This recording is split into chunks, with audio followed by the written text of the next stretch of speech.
आज world express में प्रस्तुत है दुनिया की खास खबरें जो हमें वर्ल्ड मीडिया नेपाल ब्यूरो प्रमुख देवेंद्र किशोर ढुंगाना के सौजन्य से प्राप्त हुई है। ये खबरें इस प्रकार हैं।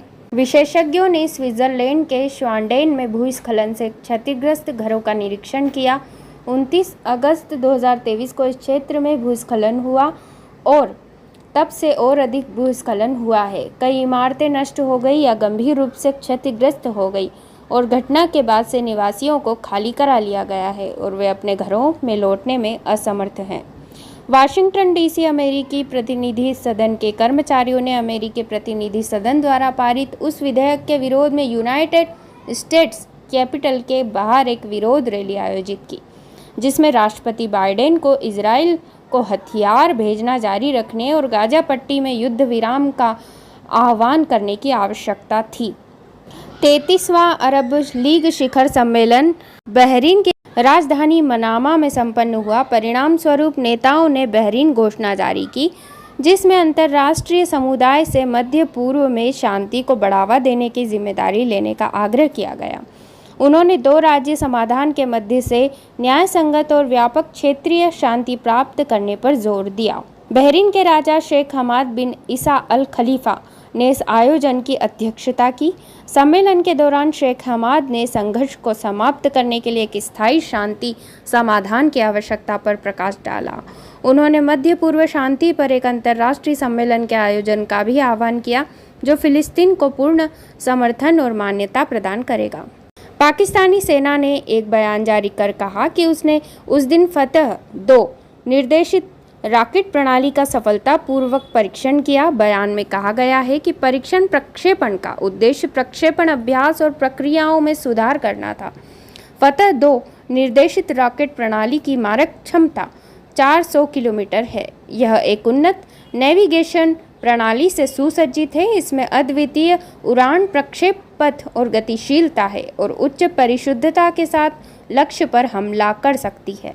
चीनी रक्षा मंत्रालय के प्रवक्ता चांग शोंगांग ने प्रेस वार्ता में जानकारी दी कि चीन के तीसरे वाहक जहाज फुचियन ने हाल ही में सफलता से अपनी पहली जहाज रानी की परीक्षा की। इस दौरान गतिशील व्यवस्था और बिजली व्यवस्था आदि उपकरणों की सिलसिलेवार परीक्षाएं की गई और अनुमानित लक्ष्य प्राप्त किए गए। अगले चरण में योजना अनुसार बाकी परीक्षाएं की जाएंगी। प्रवक्ता ने बताया कि फुचियन वाहक जहाज की जहाज रानी की परीक्षा जहाज निर्माण की प्रक्रिया में सामान्य प्रबंध है, जो ठिकाना विशेष और क्षेत्र व देश विशेष नहीं है। बांग्लादेश के ढाका औद्योगिक क्षेत्र में फैक्ट्री से गहरा धुआं निकल रहा था।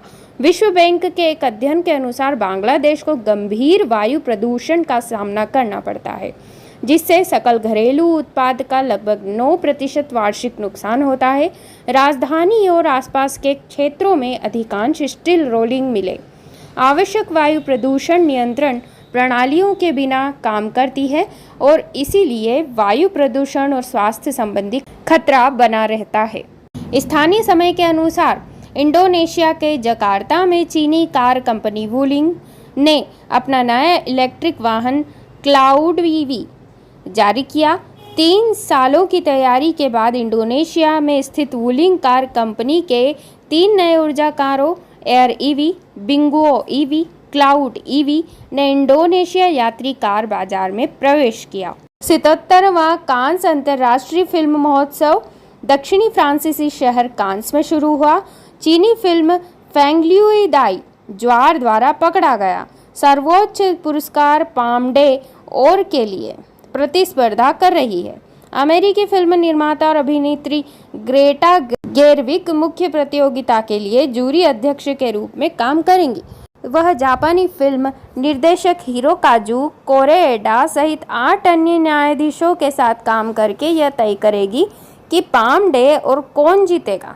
इस साल कई चीनी फिल्मों को कांस फिल्म फेस्टिवल के लिए शॉर्टलिस्ट किया गया है। मुख्य प्रतियोगिता इकाइयां संयुक्त राष्ट्र निश्चित सम्मान और प्रतिस्पर्धा से बाहर सभी को शॉर्टलिस्ट किया गया था। यह फिल्म फेस्टिवल 25 मई तक चलेगा और समापन समारोह में विजेताओं की घोषणा की जाएगी।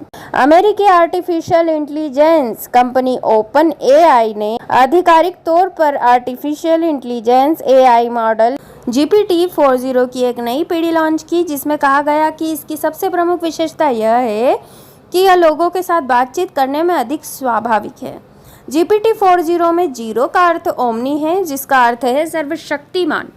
यह ऑडियो इनपुट पर 232 मिलीसेकंड तक की तेजी से प्रतिक्रिया दे सकता है, जो बातचीत के दौरान मानव के प्रतिक्रिया समय के लगभग करीब है। झापा जिला के धार्मिक स्थल विराट पोखर में संपन्न विश्व हिंदू महासंघ कोशी प्रदेश अधिवेशन से राय अध्यक्ष में चयन हुआ।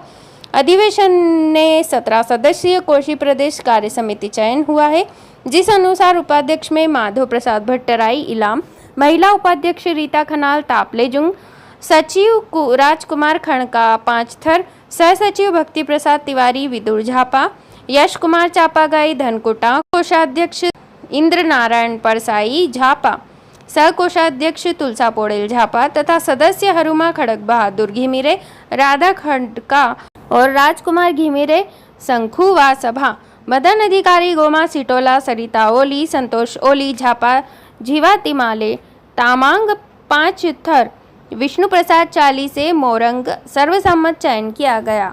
अधिवेशन निर्वाचन समिति के सदस्य कुमार प्रसाद ओझा ने वर्ल्ड एक्सप्रेस को जानकारी दी।